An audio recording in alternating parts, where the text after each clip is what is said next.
Everyone. This is Wilson Cole, president of Adams, Evans, and Ross Backdoor Hires and managing partner of ELOC Global. I am with my lovely daughter, Samantha, and our general counsel. Hey, Sam, how are you doing? I'm doing great. How about yourself? Doing fine. You know, we are 5 months, 5 months into this pandemic. It is at the time of the filming of this, it is almost Labor Day. And we have said this pandemic /downturn's been weird. But the weirdest thing about it is clients, our clients, our debtors, still have money to pay, but we're still hearing some interesting excuses. And the gist of this video is going to be, don't allow the pandemic to be used as an excuse for failure to pay. You're going to have two distinct separations. Staffing firms are going to get one set of excuses linked back to the pandemic. Recruiters are going to have another set of excuses paying through the pandemic. I'm going to kind of cover the staffing side. Then Sam, I'm going to have you walk through the recruiting side, because at that point you have more guarantees and it's more contractual versus our staffing clients that provided a service and they're claiming poverty. It was in the Wall Street Journal today, and they basically have said what I've been trying to tell everybody here going forward. And it's not good, it's not bad. I just think it's going to be basic fact. Is when the pandemic happened and we went into lockdown, the government was panicked, as long as many other business owners, that we were about to contract. We needed cash. So the government dumped tons of money into especially small businesses, and we've discussed idle loans, and you can go back and look at our other videos on that, and with the PPP and all of that. They injected a ton of cash into this, but still didn't pay their staffing bills. The problem that you're going to run into, and what the Wall Street Journal had talked about today, was it didn't stop the problem, it kicked the can down the road. And in my opinion, starting from about now through the end of the year, this is where we're going to start feeling the pain of that lack of cash. Right now, if you have a staffing firm that has, if you're a staffing firm and you've had a debtor that is not making payments, giving you excuses, and they have not paid you since this pandemic paid, or they've just made these very modest payments, you need to move, whether you utilize us, utilize your local attorney, you need to go ahead and turn up the heat, because their cash, whatever cash they had, is going to start drying up. And I think that credit is going to become much tougher for anyone to get going forward. And the rule of thumb that we used to utilize when this pandemic started, and the litmus test that we used, was if somebody said, hey, I can't pay you, and it's May, and they paid you well up until March or April when the lockdown started, work with them, set them up on an extended payment term. The litmus test that we utilized was, let us pull a credit report on them, and if they were paying their bills poorly in August, in October, and November of last year, they're probably using the pandemic as an excuse. The litmus test that I'll utilize now is, since the pandemic, if they have not paid down at least half of that bill, they're certainly using it as a pandemic, or if they haven't paid anything to you since June or July.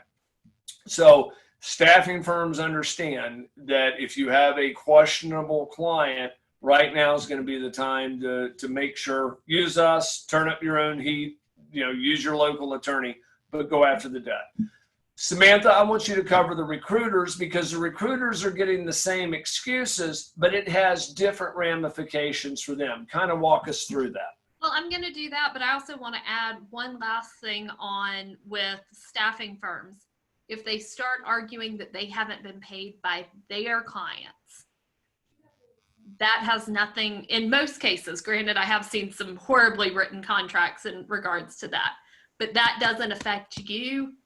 And again, all of this money coming in was to set companies up to get through if they weren't getting paid by their people. So it's just a spiral effect that you need to be aware of. And the problem should have been resolved. If they didn't resolve, that tells me instantly you weren't a high enough priority to get paid when they had the cash. And then in regards to recruiters, if they weren't paying you in January or February, or were wanting to kind of keep playing the, well, I want to see how the guarantee plays out before I pay you, and they still haven't paid you, the pandemic's not the excuse. I agree. They weren't planning on paying you on March 2nd. They weren't planning on paying you January 8th when you placed the candidate. Yes. And if they have continued to hold on to the candidate, we are now sitting here, it is September tomorrow, and you place the candidate in January, and their argument is they haven't been able to keep them in the office a full 90 days. Yeah. This isn't the time to go, okay, well, pandemic, and continue to give them an option. And if they want to say, hey, I'm going to pay X and then I'll pay the remainder, be real careful with that, because they'll want to start turning that into, well, you modified saying that where your agreement, if they didn't pay in January, you didn't have to guarantee anything. They owed it. They voided everything. The minute they start rewriting these terms of, hey, I'm going to pay you this, but I want to keep them for 90 days and I'll pay you the rest, it starts making that contract. It's almost like you take a hole puncher in the contract and you start poking holes where it's not solid anymore.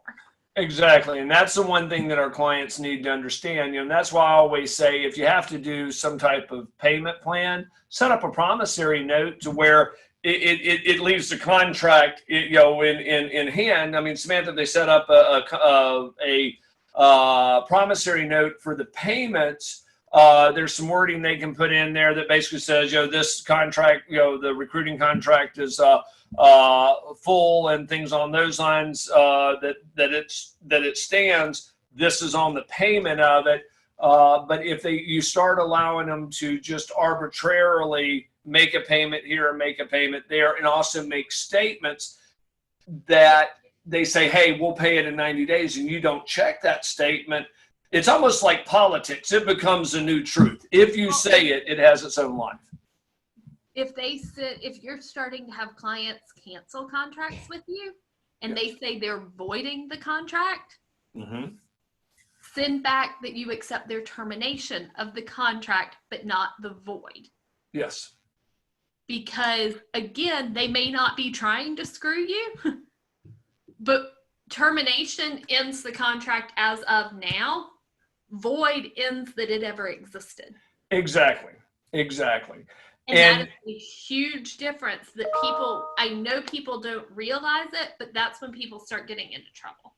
Oh yeah, and they start, and the one thing I'll also say from a psychology standpoint, if you have a client that you placed a candidate, whether it was in December, whether it was in February, and you still haven't been paid, you haven't been paid on a fee that the government subsidized their payroll that covered more than your fee. In essence, the government, it paid your fee and then some. And so if they didn't pay you with the PPP money, chances are they're probably not going to pay you in the beginning. But the biggest thing is, and this is what Sam's trying to cover, is when you start modifying the terms, you start modifying that contract. And we get asked all the time, hey, and a lot of clients, with their new clients, they think, oh man, Sam and Wilson are good. They do a great job. They've got a secretary and things on those lines. And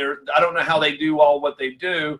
And it's only being 3 of them. We have, 30, 40 folks over at AER at any particular point. The reason Sam and I still take the sales calls with new clients, the reason Sam and I's primary function, or at least my primary function, is to talk to clients about their specific debt, is to keep them from damaging their case. Because I cannot tell you how many times, we have one right now, can't go into specifics, but it was worked by their local attorney, and their local attorney may have been a wonderful attorney, but how they weren't able to make the arguments that we're making, is pretty bizarre because it's very clear that they owe it. But even worse yet, when our clients try to do things on their own, they typically can take a perfectly good collectible case and damage it. Changing the payment terms a lot of times can damage that contract. Sam, any closing statements before we wrap up this video? I think it kind of goes back to, their time. Never feel like we're too busy if you've got a question or you're starting to get a very bizarre excuse. Because I can't tell you how many times somebody will mention something talking with somebody else in our office, and I'll get a text going, hey, can you jump on a call? I'm about to three-way you in. Yep. And things along those lines, because clients need to know if you start hearing a bizarre excuse, don't try to argue with it with more bizarre or, because the only thing it's going to do is sit there and poke holes in the contract.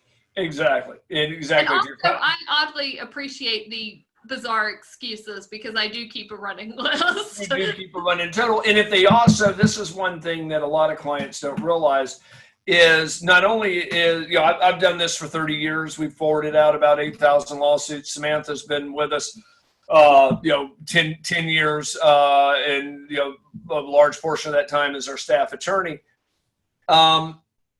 Each state is different, and we have about 70 attorneys that have sued hundreds of millions of dollars for staffing and recruiting firms. If they want to bring up a bizarre argument that sounds like maybe their bizarre argument has some teeth, we can pick up the phone and get one of our litigating attorneys on the phone that day or the following morning and see if that argument holds water. In most cases, the attorney or the debtors or the debtors' attorneys are grabbing at straws. Whenever we have one right now that is in litigation, it's a slam dunk, as far as everything we're looking at. Literally, the argument has been the whole time was, well, if you guys don't see how this is note, I'm not going to educate you. Literally, that has been the argument to me, to Samantha, to the local litigating attorney. They have brought up no defense on it other than this obscure whatever. So if an attorney tells you something, don't argue with them because they're masters at word screwing you, but understand about 75 to 80% of the time he or she are blowing absolute smoke on that argument. It's a reach at best, and we can punch holes in it. But when you're dealing with your clients, don't allow them to take a contract and punch holes in it. Good analogy on that. If anybody needs me, shoot me an email, Wilson at AER Collections. You can also call us at 800-452-5287 and set up a time for you and I to talk. Thank you for joining me, Sam. We'll see you next week. Anytime.